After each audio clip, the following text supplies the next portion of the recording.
지금 이 영상 보시는 순간에도 한국에서 바이낸스가 갑자기 막혀서 내 자산이 화면 속에 갇힐 수 있다는 얘기 들으셨나요? 한번 문이 닫히면 그때부터는 빼고 싶다가 아니라 빼낼 수 있나가 됩니다. 지금 한국에서 바이낸스를 차단하고 있는 것 알고 계십니까? 최근 분위기가 심상치 않습니다.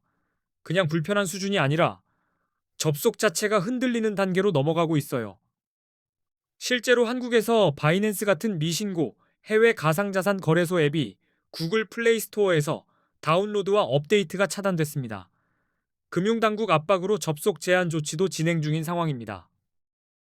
이 상황에서 가장 먼저 해야 할 건 딱 하나입니다. 바이낸스에 자산이 있으신 분들은 신속히 다른 거래소로 옮기거나 더 안전하게는 개인 지갑으로 빼두는 준비를 하셔야 합니다. 저는 이미 깔려 있는데 괜찮지 않나요? 이렇게 묻는 분들 많습니다. 이미 설치된 앱은 당분간 사용 가능할 수 있습니다. 하지만 업데이트가 막히면 보안이 낡고 다음엔 접속 자체가 차단될 수 있습니다. 신규 이용자분들은 더 막막합니다. 플레이스토어에서 앱 설치가 어려운 상황이고 앞으로는 웹사이트 접속까지 제한될 수 있다는 얘기도 나옵니다. 출발선 앞에서 문이 닫히는 느낌이죠. 그래서 저는 겁을 주려고가 아니라 시간을 벌어드리려고 말씀드립니다. 거래소 안에 자산을 오래 두는 건 문 닫기 직전 창구 앞에 서는 것과 비슷합니다. 안전하게 움직일 여유가 있을 때 빼두는 게 낫습니다. 개인 지갑으로 출금하실 때는 차분하게 확인하셔야 합니다. 받는 주소를 다시 보고 전송 네트워크를 맞추고 가능하면 소액으로 먼저 시험 전송해 보세요. 급할수록 실수 한 번이 더 무섭습니다. 그리고 대처 방법은 갈립니다. 어떤 분들은 앱을 삭제한 뒤 VPN으로 접속하는 우회 방법을 찾기도 하고 어떤 분들은 아예 다른 거래소로 자산을 옮겨서 환경을 바꾸기도 합니다. 상황에 맞게 선택하셔야 합니다. 다만 VPN 우회는 가능과 안전이 다릅니다. 보안 문제와 법적 위험을 감수해야 할 수 있어서 무작정 따라가시면 안 됩니다. 우회가 답이 되기보다 임시 방편인 경우가 많습니다. 도대체 왜 이렇게 강하게 나오나요? 원인을 알아야 다음이 보입니다. 첫 번째는 FIU 미신고 문제입니다. 바이낸스는 국내 금융당국인 금융정보분석원에 가상자산 사업자 VASP로 정식 신고하지 않았습니다. 두 번째는 구글 정책입니다. 구글이 한국 금융당국의 요청에 따라 미신고 해외 거래소 앱을 플레이스토어에서 퇴출시키기로 결정했고 그 결과가 다운로드 및 업데이트 차단으로 나타난 겁니다. 여기에 세금 이슈도 얹혀 있습니다. 국내 거래소는 앞으로 세금을 부과할 예정인데 해외 거래소는 세금 부과가 상대적으로 어렵습니다.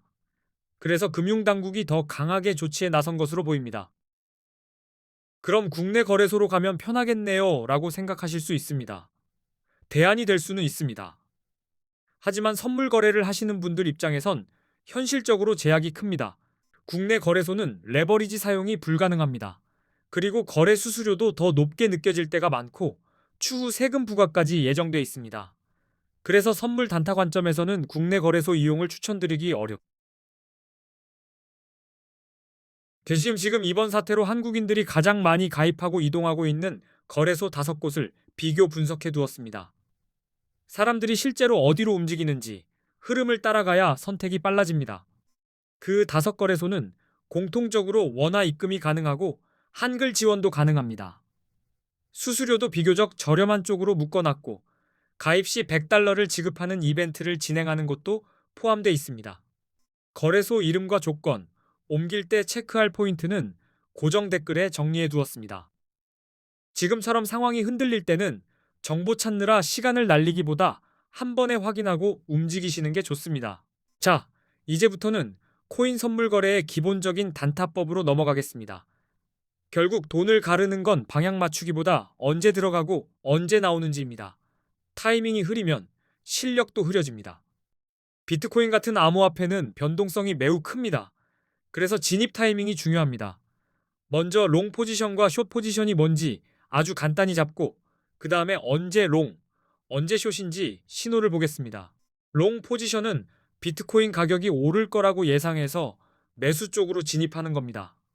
쉽게 말해 상승에 베팅하는 거죠. 반대로 숏 포지션은 비트코인 가격이 떨어질 거라고 예상할 때 진입합니다. 하락에 베팅하는 게 숏 포지션입니다. 방향이 반대일 뿐 원리는 똑같이 냉정해야 합니다. 그럼 롱 포지션 진입 신호부터 보겠습니다. 가장 먼저 차트에서 강한 상승 추세가 보일 때입니다. 여러 차례 고점을 높여가며 올라가는 흐름이라면 롱이 유리해질 수 있습니다. 기술적 분석에서 50일 이동평균선이 150일 이동평균선을 돌파할 때 흔히 골든 크로스라고 부릅니다.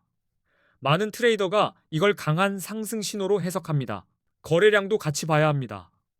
가격이 상승할 때 거래량이 함께 증가하면 시장의 신뢰도가 높아진다는 신호가 될 수 있습니다. 올라갈 힘이 붙는 장면이라 롱 진입 근거가 됩니다. 뉴스 확인은 필수입니다. 비트코인 규제 완화, 대형 기관 투자자들의 진입, FTF 승인 같은 긍정적 외부 요인은 가격을 밀어 올릴 수 있습니다.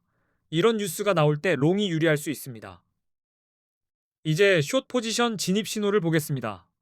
숏은 하락이 예상될 때 진입합니다. 차트에서 하락 추세가 보이고 저점이 계속 낮아지는 패턴이라면 숏이 유리해질 수 있습니다. 기술적 분석에서는 50일 이동평균선이 150일 이동평균선 아래로 내려갈 때 데드크로스라고 합니다. 보통 하락 신호로 해석할 수 있는 대표적인 장면입니다. 거래량이 줄어드는 모습도 힌트가 됩니다. 특히 가격이 오르는 듯한데 거래량이 감소하면 상승세가 약해지고 있다는 신호일 수 있습니다.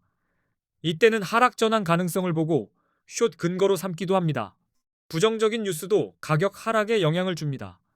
규제 강화, 해킹 사고, 주요 국가들의 암호화폐 규제 정책 강화 같은 소식은 공포를 키워서 가격을 누를 수 있습니다. 이런 때 숏이 유리해지곤 합니다.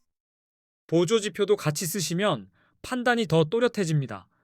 비트코인 시장에서는 기술적 분석이 중요하고 대표 지표로 RSI, MACD, 볼린저 밴드가 많이 쓰입니다. RSI는 과매수와 과매도를 판단하는 데 도움됩니다. RSI 70 이상이면 과매수로 해석해 숏을 고려할 수 있고 30 이하이면 과매도로 해석해 롱이 유리할 수 있습니다. MACD는 추세의 힘과 전환을 읽는 데 쓰이고 볼린저 밴드는 변동성과 가격의 확장 수축을 보여줍니다. 단타에서는 지금이 과열인가 눌림인가를 구분하는 데 도움이 됩니다. 다만 지표 하나로 결론 내리시면 안 됩니다. 상승 추세와 거래량, 뉴스, 보조 지표가 같은 방향을 가리킬 때 확률이 올라갑니다. 근거가 겹칠수록 손이 덜 떨립니다. 반대로 신호가 엇갈리면 욕심을 줄이셔야 합니다.